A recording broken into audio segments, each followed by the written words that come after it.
Stop that!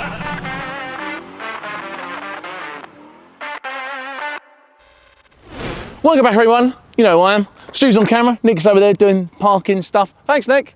Anyway, we are here with, is this the best 2002 BMW in the country?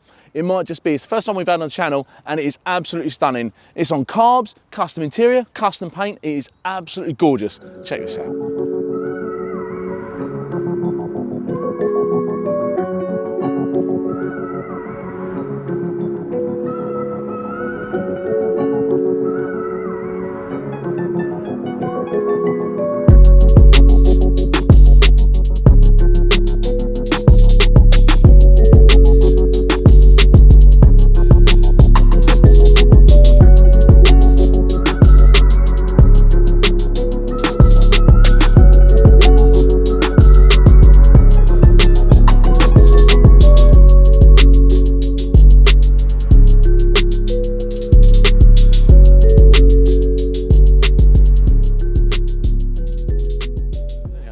We're here with Tony today. Tony, thanks so much for making the time to come out with us today. So we're here with Tony's BMW 2002. We're going to find a lot more about it.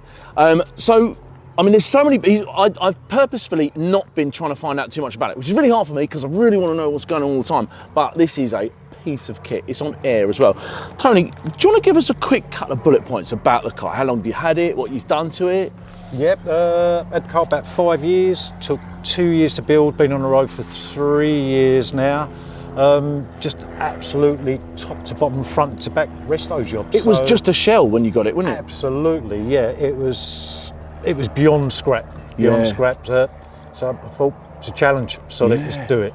And it's only, you said earlier, I mean, because everyone knows, it's an iconic front end. Everyone knows what a 2002 BMW looks like. But when I saw it from the side, I was like, is it a 2002? And you've corrected me. Well, you said it is a 2002, but it's a touring. Yeah. So the touring only produced 2.5 years, just shy of 3 years. Very small numbers, tiny numbers on the right-hand drive. Yeah. As I think today, there's only 16 left in the UK, and there's only 6 on the road, this being one of the 6. And you said that this is one of the 6, all the others are standard. Yeah, they're all standard cars. I mean, a couple of them had like wheel changes and stuff, just upgrades on size of wheels and stuff, but no one's gone nowhere that near. Like one of one, so no one's gone as far as you have done with this. No. And it is a stunning shape. When you've probably seen the cutaways, the profile, the side profile is just sublime, isn't it? Spot on. It's so nice. Shall we have a quick walk around the car? I mean, just point out some things around the car. I mean, the first thing I noticed obviously was the badge. I mean, that doesn't look like a standard badge, or is it something BMW the car should have had normal, just standard BMW badges on it. Obviously, when I was building it, it had to be something special. A guy called John Beamer, OEM Customs, he does their brass and their enamel. So it's not just plastic, Chinese stuff? No, it's not plastic. Yeah, I mean, cost a few quid. Guys based over in Belgium, so got them. But as I said earlier, it seems that everyone's got them now. Yeah. I've sort of started a trend. Yeah. They're going. They're going to be replaced with something else, so we'll talk about it later. Yeah. So, No bumpers on it, I saw. No bumpers. I just think for a clean look. Yeah, I mean, because everyone says, like, you've got the shark nose BMW, and this is without a bumper. You have got that slot, and it is a proper shark nose. Yeah, it's a nice rake, isn't it? Yeah. It doesn't interfere with the line there. And it's the same with the headlights, because they're meant to be single headlights. Oh, are they? It was only a special edition called a Diana, which had the twin headlights. BMW built a special one for the wife of one of their race car drivers. So these are after not genuine BMWs because they're worth more than what the car is. Yeah. But it come with them, and I kept them. Yeah, damn right. So it looks really cool. I think actually, personally, I think it looks better with the twin headlights. With the four headlights. Do you want to just pop the hood for us? So let's have a look what's going on under here. We can open it I haven't even seen it under here yet, so I don't know what's gonna. Have a look at that. Right, so, and it's all new. Probably one of the most interesting facts that you've told me about was that you managed to get quite a few parts from BMW still for this. They're still, virtually everything is still available from BMW. Yeah, and if not, there's a company called JMIC who do aftermarket stuff, which is on par with the BMW. It's good quality stuff. Very, very good stuff. Yeah, so parts-wise, to build this car, no issues whatsoever. You could just get on with it. Yeah, pick the phone up, bosh, and do it. Yeah. And so this is the original engine that would have come in the car, and it's a 2 litre. Yeah. 2 litre, 4-cylinder M10 engine, rebuilt top to bottom. Put a Piper fast road cam in it. Obviously bolted. It was a single carb before. Put the twin 45s on it, and then we got this all singing, all dancing distributor, which is one to, which is you can control from your mobile phone. You said about that, yeah. That's interesting. Like, you have set settings, so if you want to go racing, you hit this, and all things come alive. And all that. Yeah, do it from your phone. From that. The strut race, I'm presuming you can't just go to Demon Twigs and buy a strut race for 2002. I found that. I was searching for that was hard to find, but it was a company in Germany. I can't remember the name of them. But that come from Germany. But that says Brexit was sort of kicking in and stuff, and I thought, oh, look at that, 170 quid. Yeah. UBS come along. Yeah, got your card. Yeah. It was another 50 quid on top. Yeah, they love the paying. They love a duty charge, don't they? Yeah. But it is like. It's absolutely immaculate, and it's on air as well. You said on air, yeah. Airlift Performance 3P. Okay. That was done by Car Audio Security. No one does an off-the-shelf kit. I can imagine, yeah. So normally I would do that sort of stuff myself. So I've shipped it off to them. Went on holiday for 2 weeks, come back, and it was done. Yeah, but I think what they've had to do, they've had to fit E30 struts. Right. Weld them to the 2002. Hubs and all that. All that. So we had to enlarge the strut holes a little bit to accommodate the E30 struts. You know what I mean? Straightforward thing. And then the rear bag was an E30 one as well. That was all modified to make that fit as well. So it looks like it's made to go in there, though, doesn't it? I mean, obviously that's not looking from underneath, but it is so tidy. Even the alternator hasn't got any dust or anything already dealt on it, and you drive it every day. It's brand new. Is it? It was brand new. It was fitted yesterday. Oh, okay. That's probably why it looks so new then. Because I was having a charging issue with it. I'd come back from Belgium, and I've come back on jump packs with all my mates because it just wasn't charging. But it worked out it wasn't the alternator, it was an earth wire from the alternator case into the cylinder head. So I bought an alternator for £333, a Nixon switch for 200 quid, a voltage regulator for 200 quid, and it was a poncy little wire. If you get a problem in the future, you've got a spare, haven't you? That's the main thing. It is so neat, mate. It is so cool. What sort of power is it making, do you know? When I first got it built, I took it at Speed Racing. They do a lot of old school Fords and all that, the carbs and stuff.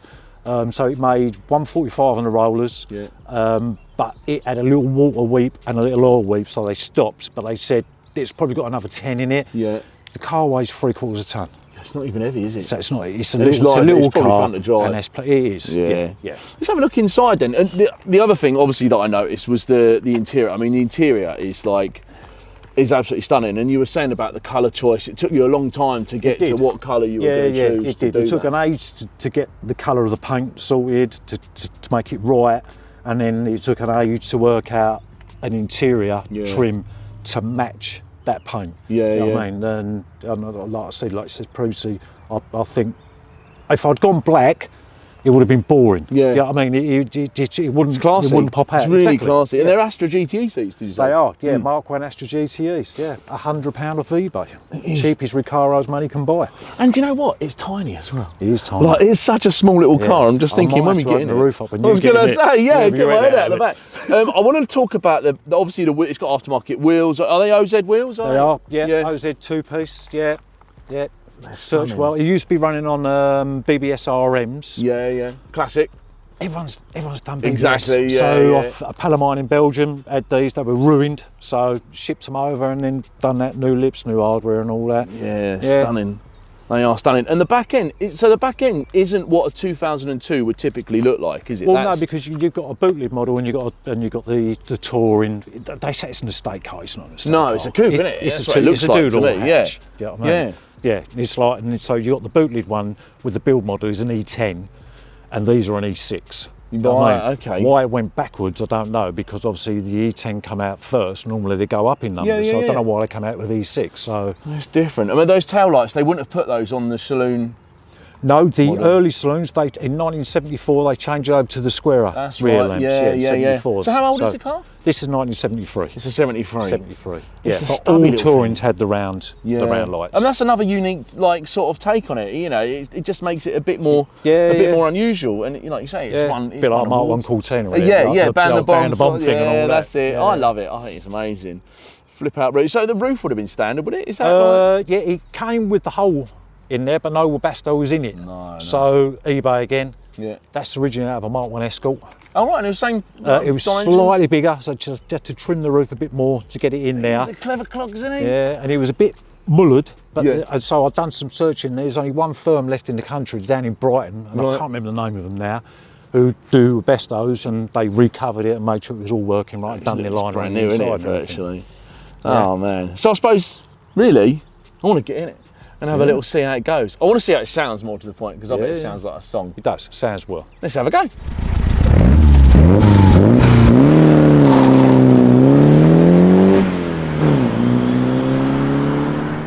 I just love how tidy it is. And it's dead. You can't even hear the engine barely. When you think, how old's the car? 74, did you say? 73, yeah. So it's like, yeah, it's 50 years old. And it's not like you've got a modern engine in it and that's the reason it's so quiet. It's the original engine. Yeah, but I must admit, when I was doing it, I insulated, I put a lot of insulation on the floor pans and stuff. Dynamite, is it? Yeah. Yeah. But it's still noisy. When you'll see once we get out and about. Part of the fun. It's part of the fun.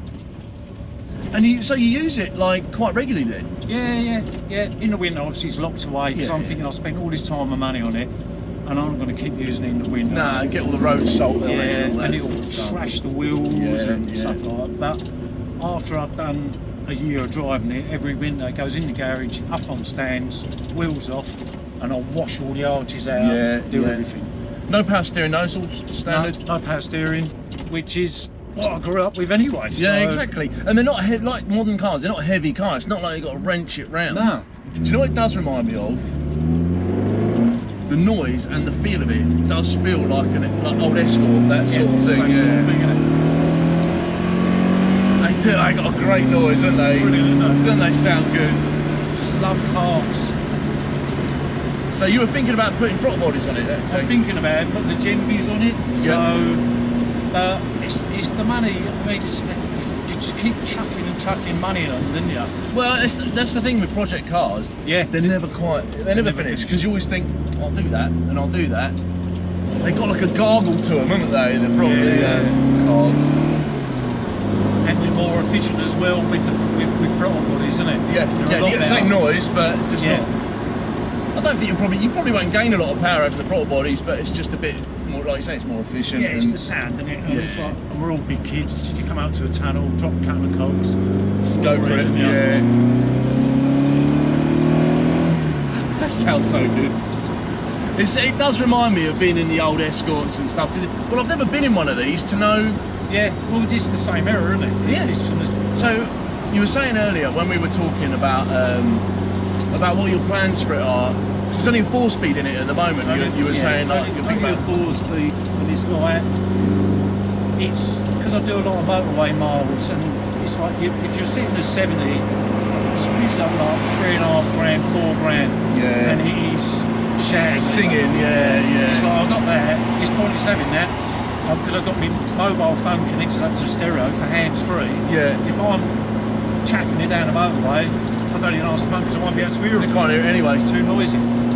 But I think that's the theatre about old cars, isn't it? 100%. This is what we're always saying. If you looked at any of our original videos, it's all about the theatre. Like me and Nick are always saying, it's not driving that your pride and joy. Where you're driving it to isn't the point. It's the event of driving it. That is what you look forward to. And sometimes I'll take a car out just for the point of taking it out, just to go and enjoy it. You know. It's like when we go like to drive to car shows and stuff like that. Yeah. The best bit about it is when you've got 2 or 3 other cars around there you know. The best bit is going to the show and drive back. Yeah. Not the actual show. No, it's actually enjoying because it. You're all out together. For those people who actually drive their cars to car shows, not the trailer queens.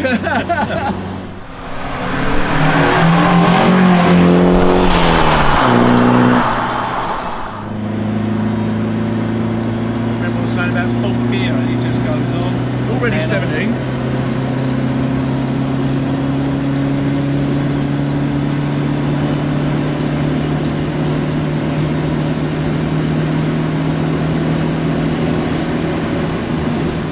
It's not like moving around or bumpy or anything. No, because everyone was always like saying, oh bloody air ride this and air ride that. But you can adjust all the damping, the stiffness, and all that. Right. So you can be set up properly. You've got adjustable top mounts. So it's a coilover with an airbag. Yeah, exactly, instead of a spring. Yeah. Exactly that. Mate, you've got full-on race cars or on airbags these days. Really? Yeah. I didn't know that they were, you could adjust them for the valving. That's quite interesting. It's all there. And then if you go up, I've got a 3P on this, you go 3H, then you can have height sensors on each corner. So as you're cornering, it picks up, there's a low going on, and it levels you up. Square it up. Squares you up. That's mad, isn't it? It's almost, why wouldn't you? Yeah, exactly. Well, it is just so nicely done. I think if you hadn't have done it, if someone else had done it, it wouldn't be as nice. Well, unless that person's got the skill to do it. Yeah, but yeah. your attention to detail is just second to none. In the background of like motor trade that I'm in and stuff like that, and I've always been very finicky with stuff. Yeah. You were a panel beater, you said? I was, yeah, panel beater, yeah. Obviously, not anymore. I've been off the tools for quite some time now. But you're keeping your hand in doing I this, do, so yeah. it's not like you're... I've got a workshop at home, so I do lots of keeping my hand in. Oh, they do sound good. Just have a look. Oh, God. This revs up, it's like 8 grand. Well, it's got a cam in it as well, isn't it? Yeah. So it's like... To be honest, I don't think I've ever managed to get a red line in 4th gear. And that would be well over 100, wouldn't it? Theoretically, if you were going to do that. I don't think the car was geared to do that. No, I think the car right. was 100 brake horsepower when it was new. Right. And it just wasn't geared for the speed. There's no flat out 100 mile an hour driving back in the 1970s, was there? So, no. The only cars that did 100 mile an hour were Jag, E-types and stuff like that, you know. What would this... I'm trying to think, when it was standard, what would this car have been... What was the market they were selling to? Was it like business people, or was it a family hatchback? I think they was trying to push the small, because BMW had always done larger cars. Yeah. And I think they was in the spot of trouble financially, and they said, what can we do? And then obviously they brought this out as a small compact car for anyone to own. Right. And it really put them back on the market again. And then I suppose the 2002, kind of the same iteration. It's still a small car, aren't they? It is. Oh yeah. So this is what they call a. What did you say this was called? They call it a touring. They call it a touring. Yeah, but so if you look at it, it's more of a two. Yeah. I've never seen another one, and I bet you guys haven't either. I'm guaranteeing that. Oh, it does sound good though. And with a car like this, you can do this with it and have fun, and you're not doing 150 mile an hour. No, that's straight right. away. Yeah. All the modern stuff, like nothing against modern cars, obviously, but you know, they're so powerful. You know, and like I said and about you can that, get yourself in trouble. Exactly that. And this will probably. I've never lost the back end on it. I don't say I drive it like a loon, but but I think if you did, you could catch it because it's not that powerful. No. I mean, as soon as you come off the throttle, it'll probably snap back anyway. And it's very light as well. It's like nimble by the sense of things. I'm so surprised. I would say the two most noticeable things about the drive, the ride is stunning. It's like a modern. It feels like it's no more bumpy or there's no more discomfort than in a modern car. No. But the noise from them carbs is just like. Great. You don't get it. You just do not get that with other, well, without cars really, or throttle bodies.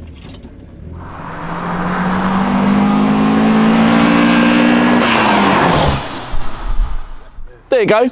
How about that? I mean, it is one of one, let's face it, and it's got some really, really interesting design features. Absolutely stunning. It's my favourite car.